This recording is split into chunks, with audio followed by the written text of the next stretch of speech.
আমিও ভালো আছি। তা আমার আম্মা হইলো সিলেটের থেকে শাক পাড়াইছে কুরিয়ান করে, কুরিয়ানে সব কিছু নষ্ট হয়ে গেছে গা, খালি লাউ শাক ছিল ভালো আছে, লাউ শাক নষ্ট হয়ে গেছে। এদিকে এটা আমাকে খেতে শাক এদিকে নষ্ট হয়ে যায়। আসলে দুটা মিশা কথা। এই সাজেতে বাবু একটু আগে কিনে আনছে 50 টাকা বলে 100 শাক।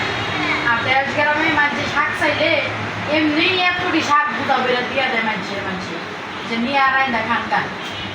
আর ঢাকা শহর পানিটাও কিনা খাওয়ান লাগে, ঠিক আছে, কিন্তু ঢাকা শহর দেশে যারা থাকে তারা মনে করে ঢাকা শহর টেকার বস্তার বস্তা।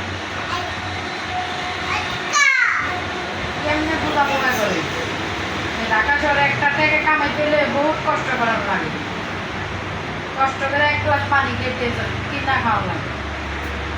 একই পানি এয়ারপোর্টে বেছে 30 টাকা, আবার দোকানে বেছে 20 টাকা, চার দোকানে বেছে 2 টাকা, মা বাড়িতে দেয় ফ্রি পানি।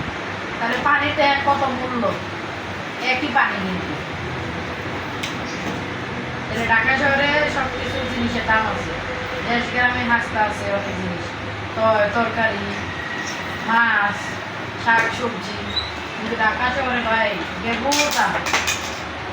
আমার লিপস্টিকটা